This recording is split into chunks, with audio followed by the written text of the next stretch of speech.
जय हिंद दोस्तों इस वीडियो में लेकर आ गए आप सभी के लिए यहाँ पर हिंदी के 25 महत्वपूर्ण प्रश्न। ठीक है, अच्छे क्वेश्चन लिए हैं, सिलेक्टेड प्रश्न सभी हैं, प्रीवियस ईयर सभी क्वेश्चन मैंने सिलेक्ट किए हैं जो आपके पेपर में दोस्तों आने के चांसेस इस बार भी हैं। कोई से भी एग्जाम हो, सभी एग्जाम के लिए महत्वपूर्ण हो। ठीक है दोस्तों, ऑल इंडिया लेवल का टेस्ट है जिसमें दोस्तों यहाँ पर हिंदी पूछी जाती है, सभी एग्जामों के लिए महत्वपूर्ण क्लास रहने वाली है। ठीक है, सबसे पहले चैनल पर नए हैं, चैनल को सब्सक्राइब कर लें, बेल बटन को ऑन कर लें जिससे कि आप सभी के पास नोटिफिकेशन दोस्तों पहुंचता रहे। ठीक है, किसी भी वीडियो का नोटिफिकेशन, जैसे कोई भी वीडियो में लेटेस्ट अपलोड करूं तो उसका दोस्तों नोटिफिकेशन आप सभी के पास पहुंचता रहे, इसलिए बोल रहा हूं बेल बटन को जरूर ऑन करिएगा। दोस्तों स्टडी ग्रुप में शेयर करेंगे वीडियो को स्टडी ग्रुप में शेयर करने से क्या होगा, और भी ज्यादा दोस्तों बच्चे आएंगे जिससे कि आप सभी को पता चल पाएगा कंपटीशन क्या है, आप कितने गहरे पानी में हो। ठीक है, क्योंकि वो भी बच्चे बताएंगे मेरे 25 में से इतने हैं, आप भी बताओगे 25 में मेरे इतने, 18 20 25 में से 25। ठीक है, तो इससे पता चल पाता है ठीक है कौन कितने गहरे पानी में है। ठीक है दोस्तों इसकी पीडीएफ फाइल आप सभी को टेलीग्राम पर मिलेगी।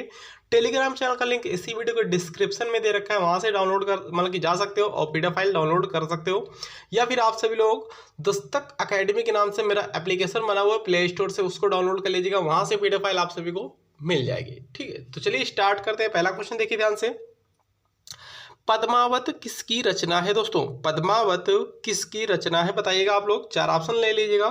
पद्मावत किसकी रचना है बताइएगा आप लोग? जसवंत सिंह, मलिक मोहम्मद जायसी, कुतुबुद्दीन है यहाँ पर, और प्राणचंद चौहान। दोस्तों करेक्ट आंसर किसके साथ जा रहा है? पद्मावत किसकी रचना है दोस्तों?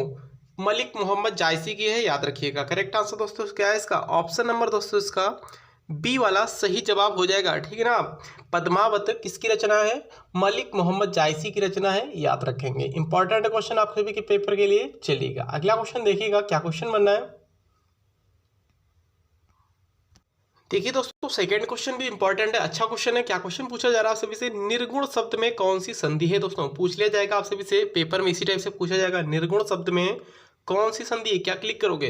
विसर्ग संधि, व्यंजन संधि, स्वर संधि, या फिर इनमें से कोई नहीं। ठीक है दोस्तों, तो बताइए आप लोग इसमें से कौन सी संधि है? निर्गुण में कौन सी संधि है? संधि दोस्तों सबसे पहले 3 प्रकार की होती हैं, स्वर संधि, व्यंजन संधि, विसर्ग संधि। स्वर संधि दोस्तों आपकी 5 प्रकार की होती हैं। कौन कौन सी होती हैं? दीर्घ स्वर संधि, और गुण स्वर संधि, वृद्धि स्वर संधि, यण स्वर संधि, अयादि स्वर संधि। ठीक दोस्तों याद रखिएगा। हालांकि यहाँ पर हम बात कर रहे हैं यहाँ पर निर्गुण शब्द में दोस्तों कौन सी संधि है? निर्गुण शब्द में आपकी विसर्ग संधि हो जाएगी, याद रखेंगे। ठीक है, निर्गुण शब्द में आपकी विसर्ग संधि है, याद रखिएगा। ठीक है, निर्गुण शब्द में दोस्तों विसर्ग संधि है, इसको आपसे को याद रखना है। विसर्ग के साथ स्वर या व्यंजन वर्ण आने पर दोस्तों क्या हो जाता है? जो विकार होता है उसी को विसर्ग संधि कहते हैं। ठीक है, याद रखिएगा। निर्गुण नी ऐसे आता है, देखिएगा इसका संधि विच्छेद करोगे तो कैसे होगा? संधि विच्छेद नी प्लस गुण, याद रखिए इस तरीके से निर्गुण। ठीक है दोस्तों, निर्गुण में दोस्तों आपकी विसर्ग संधि है, याद रखेंगे। करेक्ट आंसर है ऑप्शन नंबर सी वाला। निश्चल भी इस तरीके से कर सकते हो, निश्चल नी प्लस छल। ठीक है, तपोवन भी इसी तरीके से कर सकते हो, तपा प्लस वन। अगला क्वेश्चन देखिए ध्यान से, असीम शब्द का विलोम दोस्तों क्या हो जाएगा? असीम शब्द का विलोम कौन सा है? इसमें से असीम का विलोम पूछा गया है। अनंत, ससीम, अंबर, या फिर अवकाश। बताइए आप लोग, असीम शब्द का विलोम शब्द पूछ लिया गया आप सभी से। असीम का विलोम शब्द दोस्तों ससीम होता है, याद रखेंगे। ठीक है, असीम का विलोम शब्द ससीम होता है। अनंत का दोस्तों क्या होता है? अनंत का विलोम शब्द अंत होता है। अंबर का विलोम शब्द दोस्तों क्या होता है? अवनी होता है। दोस्तों आपसे इसे पेपर में पूछ लिया जाएगा अवकाश का दोस्तों यहाँ पर विलोम शब्द क्या होता है? अनवकाश बोल सकते हो, याद रखिएगा। अगला क्वेश्चन ध्यान से देखिए क्या क्वेश्चन बनना है। देखिएगा निराधार शब्द का कौन सा विलोम है दोस्तों? निराधार शब्द का कौन सा विलोम है दोस्तों? इसमें से निराधार शब्द में कौन सा विलोम है पूछ लिया जाएगा, क्या क्लिक करोगे बताओ आप लोग? निराधार में कौन सा विलोम है? साक्षर, साल, साध्य, या फिर साधार। सो करेक्ट है इसका निराधार में साधार, याद रखें। निराधार का विलोम शब्द साधार होता है, याद रखेंगे। निराधार का साधार या आधार भी बोल सकते हो। साक्षर का दोस्तों क्या होता है? निरक्षर होता है। साक्षर का निरक्षर होता है। और दोस्तों आपका साध्य का दोस्तों क्या होता है? असाध्य होता है। ठीक है, याद रखेंगे। साध्य का असाध्य होता है, साक्षर का निरक्षर होता है। और फिर उसको यहाँ पर पूछ लिया जाएगा कभी कभी आपसे खंडन का दोस्तों विलोम शब्द क्या होता है? मंडन होता है, ये भी आपसे को याद रखिएगा। अगला क्वेश्चन देखिए, 5th क्वेश्चन इंपॉर्टेंट है।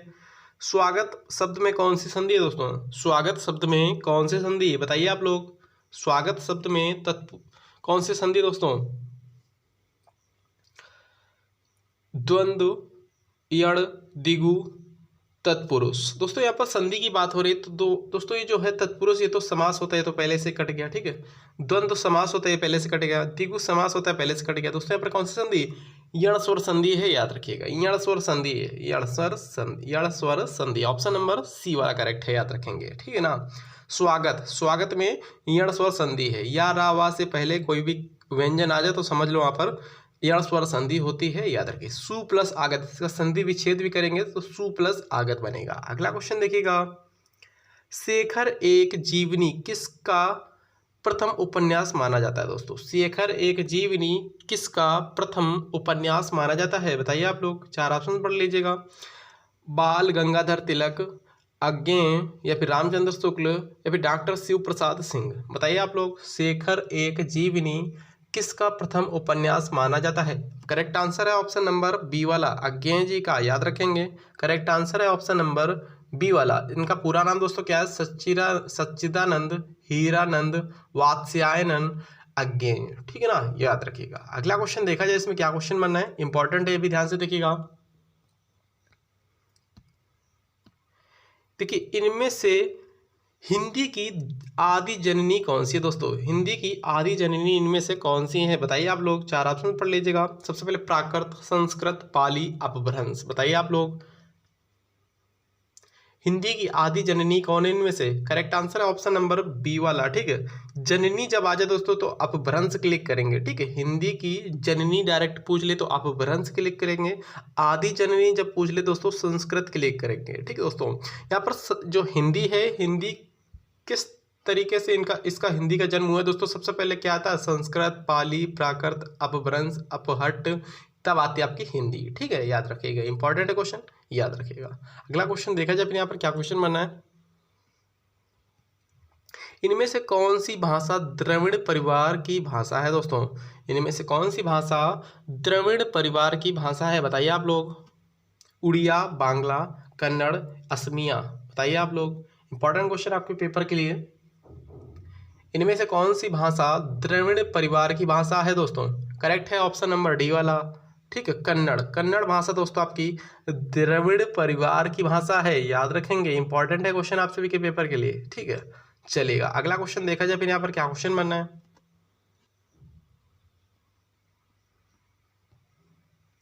इनमें से कौन सा शब्द दोस्तों गंगा का पर्यायवाची नहीं है? गंगा का पर्यायवाची इनमें से कौन सा नहीं है? चार ऑप्शन पड़ेगा, करेक्ट आंसर बताने की कोशिश करें।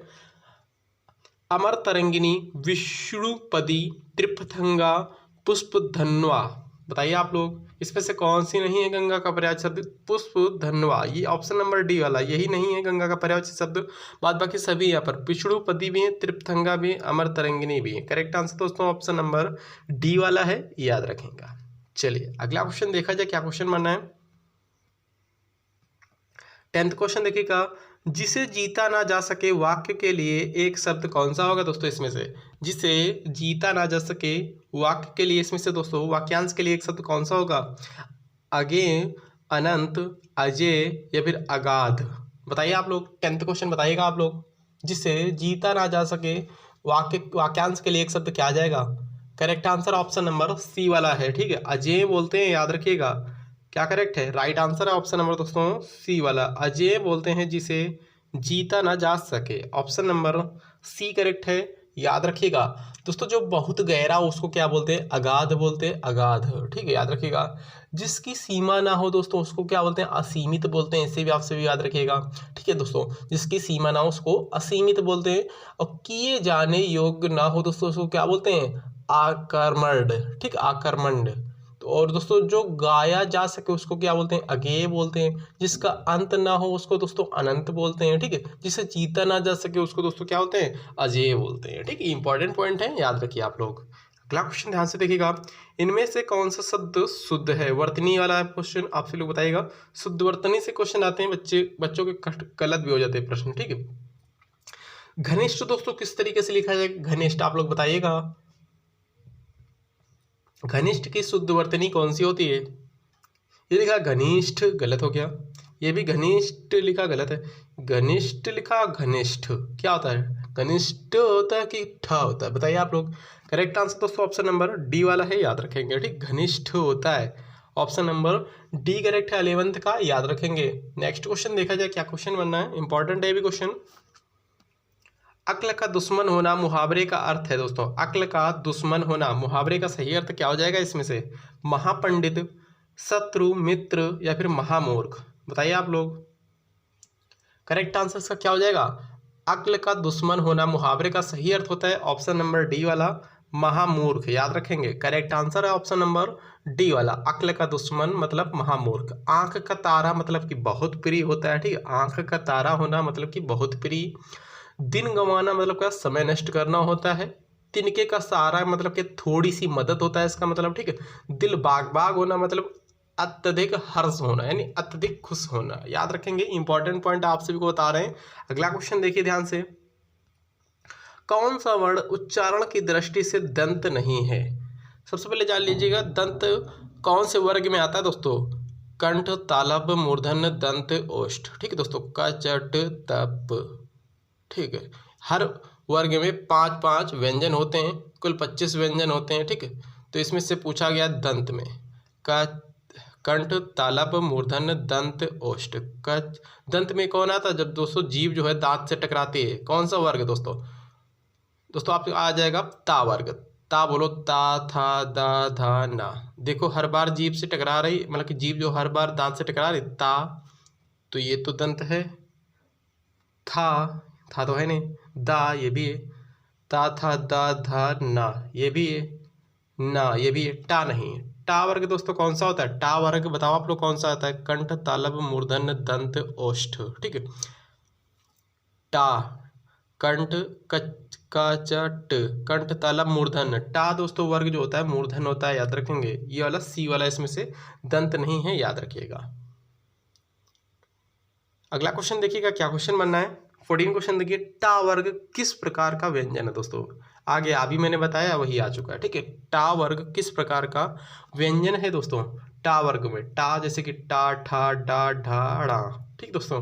तो ये क्या बताया था अभी मैंने? कंठ, तालव्य, मूर्धन्य, दंत, ओष्ठ, क, च, ट, ठीक दोस्तों। तो ये मूर्धन्य में आ जाएगा, याद रखिए। 14 क्वेश्चन का करेक्ट आंसर क्या है इसका? 14 का राइट है ऑप्शन नंबर सी वाला। इंपॉर्टेंट क्वेश्चन आपके पेपर के लिए, याद रखिएगा। अगला क्वेश्चन देखिए, क्या क्वेश्चन बनना है।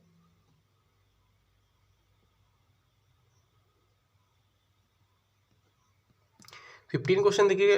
इनमें से अर्ध सम्मात्रिक छंद कौन सा है दोस्तों? अर्ध सम्मात्रिक छंद कौन सा है दोस्तों, बताइए आप लोग। 4 ऑप्शन दे रखे हैं, कुंडलियां, दोहा, रोला, चौपाई। अर्ध सम्मात्रिक छंद पूछ लिया गया आप सभी से दोस्तों। करेक्ट आंसर है ऑप्शन नंबर इसका बी वाला, दोहा है, याद रखेंगे। कौन है? दोहा है दोस्तों, ठीक है। दोहा में दोस्तों क्या होता है? पहले तीसरे में दोस्तों 13-13 मात्राएं होती हैं, दूसरे चौथे में दोस्तों 11-11 मात्राएं होती है, ठीक है दोस्तों। पहले तीसरे में, दोहा में पहले तीसरे में 13-13 मात्राएं होती हैं, पहले वाले में और तीसरे वाले चरण में, ठीक दोस्तों। और दूसरे चौथे में दोस्तों कितनी कितनी होती है? 11-11 मात्राएं होती है, याद रखिए। चौपाई में दोस्तों प्रत्येक, ये सम्मात्रिक छंद है, इसमें प्रत्येक वर्ग में दोस्तों कितनी मात्राएं होती हैं? 16-16, 16-16 मात्राएं आती हैं। रोला दोस्तों सम्मात्रिक छंद है, इसमें प्रत्येक छंद में दोस्तों कितनी कितनी मात्राएं होती हैं? 24-24, 24-24। कुंडलियां में दोस्तों ये एक प्रकार का, इसमें दोस्तों कुंडलियों में कुल 6 चरण होते हैं, याद रखिएगा, ठीक है। इसका पहला और अंतिम चरण दोस्तों समान होता है, ये भी क्वेश्चन पूछ लिया जाता है। कौन से छंद का पहला और अंतिम चरण समान होता है दोस्तों? तो ये होता है कुंडलियां, याद रखिएगा। कुंडलियों में दोस्तों आप सभी लोग बताइएगा, कुंडलियों में दोस्तों आप सभी लोग बताइएगा कितनी कितनी मात्राएं होती हैं, ठीक दोस्तों। कुंडलियों में आप लोग बताइएगा कितनी कितनी मात्राएं होती हैं। चलिए अगला क्वेश्चन देखिए, क्या क्वेश्चन बनना है। 11-13 होती है पहले तीसरे में, या फिर 13-11 होती है, ठीक। आप सभी के लिए बता दिया, हिंट दे दिया, आप लोग कमेंट बॉक्स में कमेंट करो। अगला क्वेश्चन देखिएगा, 16 क्वेश्चन। स्थावर का विलोम शब्द दोस्तों क्या होगा? स्थावर का विलोम शब्द क्या होता है, बताइए आप लोग। स्थावर का जंगम, स्थिर, जड़, स्थूल, दोस्तों करेक्ट है ऑप्शन नंबर ए वाला, जंगम, याद रखेंगे। स्थावर का विलोम शब्द जंगम होता है, ठीक है दोस्तों। स्थावर का जंगम होता है, स्थिर का अस्थिर या फिर चंचल होता है, जड़ का दोस्तों चेतन होता है, स्थूल का मतलब दोस्तों सूक्ष्म होता है, ठीक। स्थूल मतलब कि बहुत हष्ट पुष्ट, बहुत तगड़ा, ठीक दोस्तों, मजबूत। स्थूल उसका क्या होता है? सूक्ष्म, बिल्कुल नाजुक, याद रखिएगा।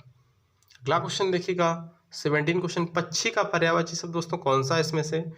पक्षी का पर्यायवाची शब्द कौन है? वृंद, शार्दुल, उरग, विहंग। दोस्तों करेक्ट आंसर जा रहा 17 का ऑप्शन नंबर सी वाला। ठीक है दोस्तों, याद रखेंगे करेक्ट आंसर क्या है? पक्षी का क्या है? ऑप्शन नंबर सी है दोस्तों। और भी इसके पर्यायवाची शब्द होते हैं जैसे खेचर, द्विज, पतंग, पंछी, खग, विहंग, परिंदा, शकुंत, अखंडज। ठीक दोस्तों, चिड़िया, पखेरु, नभचर आदि ये सभी होते हैं। उरंग के दोस्तों पर्यायवाची शब्द क्या होता है? उरम दोस्तों, उरंग जो है, उरग जो है, ये उरंग नहीं उरग है, सर्प का ही पर्यायवाची शब्द होता है, याद रखेंगे आप लोग। ठीक है, सर्प के पर्यायवाची शब्द क्या क्या होते हैं दोस्तों? भुजंग होता है, व्याल होता है, सांप होता है, नाग होता है, पनंग, विषधर, ये सभी होते हैं। ठीक है दोस्तों, ये सर्प का पर्यायवाची शब्द है, याद रखिए। शार्दुल दोस्तों किसका होता है? शार्दुल, शार्दुल आप लोग कमेंट बॉक्स में कमेंट करके बताओ। ठीक है, शार्दुल किसका होता है? शेर का होता है क्या? कमेंट बॉक्स में कमेंट करके बताओ। 18वां क्वेश्चन देखिएगा, अत्युक्त शब्द में कौन सा उपसर्ग है दोस्तों? अत्युक्त शब्द में उपसर्ग कौन सा है?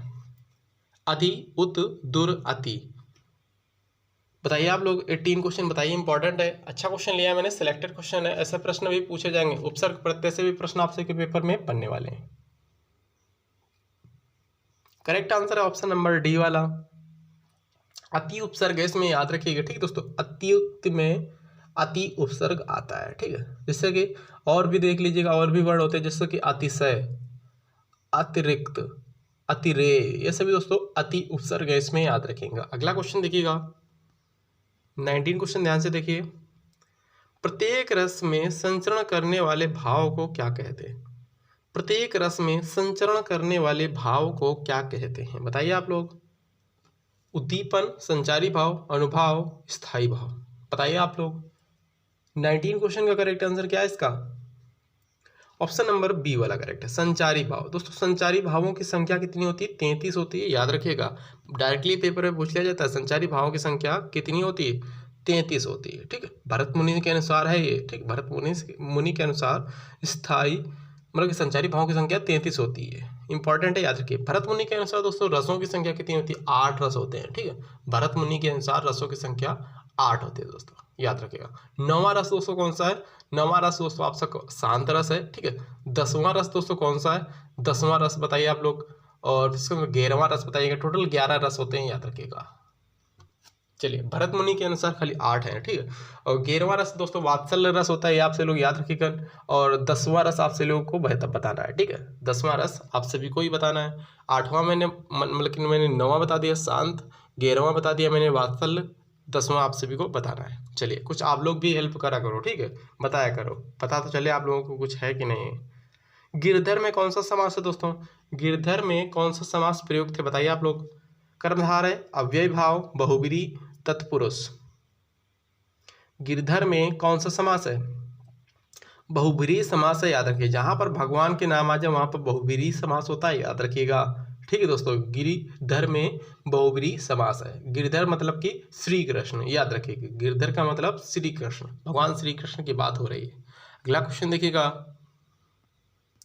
21 क्वेश्चन, सन्मार्ग में प्रयुक्त संधि कौन सी है दोस्तों? सन्मार्ग में प्रयुक्त संधि कौन सी है? बताइए आप लोग।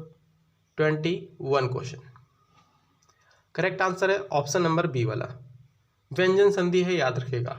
व्यंजन संधि सन्मार्ग में, जैसे कि सड़मार्ग आ जाता है, सट प्लस मार्ग, जगन्नाथ आ जाता है, जगत प्लस नाथ। ठीक, तो उसी प्रकार सन्मार्ग मतलब कि सत प्लस मार्ग, ऐसे। 1 सेकेंड, सत प्लस मार्ग। ठीक है, इसका संधि विच्छेद है सन्मार्ग। अगला क्वेश्चन देखिएगा ध्यान से, इनमें से तत्सम शब्द कौन सा है दोस्तों? तत्सम तद्भव से भी प्रश्न आप सभी के पेपर में देखने को मिलेंगे। तत्सम शब्द पूछ लिया गया आप सभी से, कौन सा है? स्वर्ण, कुआं, सूरज, कपूत। बताइए आप लोग। दोस्तों यहाँ पर सूरज तो तद्भव है, ये तो नहीं हो सकता कभी भी। अब 3 ऑप्शन बचे आप सभी के पास, बताइए आप लोग। दोस्तों कपूत भी नहीं है। ठीक दोस्तों, कपूत भी नहीं है, कुआं भी नहीं है। Correct answer option number A वाला, स्वर्ण। सोना का दोस्तों होता है ये, मतलब कि सोना होता है तद्भव, इसका तत्सम क्या होता है? स्वर्ण होता है, याद रखिएगा। ठीक है, दोस्तों आप सभी को बता दूं कुआं का दोस्तों तत्सम क्या होता है, कुआं जो दे रखा है ऑप्शन नंबर बी में, इसका कूप होता है। सूरज का दोस्तों सूर्य होता है, ठीक है। कपूत का दोस्तों कुपुत्र होता है। ये इंपॉर्टेंट पॉइंट है, याद रखिएगा। चलिए 23 क्वेश्चन देखिए, इनमें से कौन सा शब्द शुद्ध है? शुद्ध शब्द कौन सा लिखा हो बताइए आप लोग, शुद्ध शब्द कौन सा लिखा हुआ है?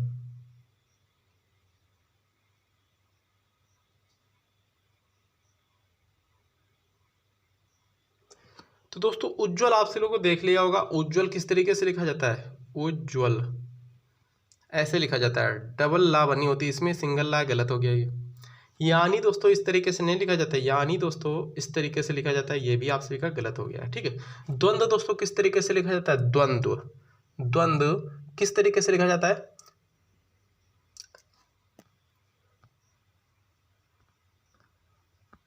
द्वंद्व इस तरीके से लिखा जाता है, इस तरीके से, ठीक दोस्तों।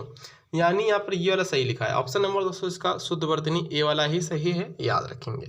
अगला क्वेश्चन देखिएगा ध्यान से। जिस पुरुष की पत्नी साथ नहीं है के लिए एक शब्द कौन सा दोस्तों होगा? जिस पुरुष की पत्नी साथ ना हो उसको क्या बोलते हैं दोस्तों, बताइए आप लोग। विधुर, विपत्नीक, वियोगी, अपत्नीक। दोस्तों जिसकी पत्नी मर गई हो उसको बोलते हैं विधुर, ठीक है।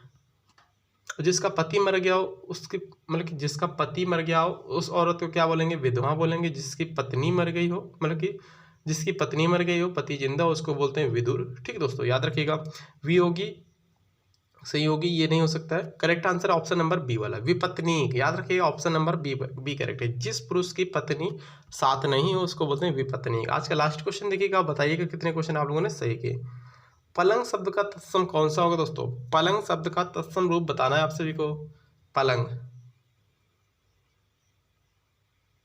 परमंग नहीं होगा, प्लंग नहीं होगा, प्लवंग नहीं होगा, पर्यक होगा। ऑप्शन नंबर डी करेक्ट है, ठीक। पलंग का तत्सम क्या होगा? पर्यक होगा। तो बस इतना ही। वीडियो कैसा लगा कमेंट करके जरूर बताइएगा। मिलते हैं नेक्स्ट वीडियो में। थैंक यू, जय हिंद।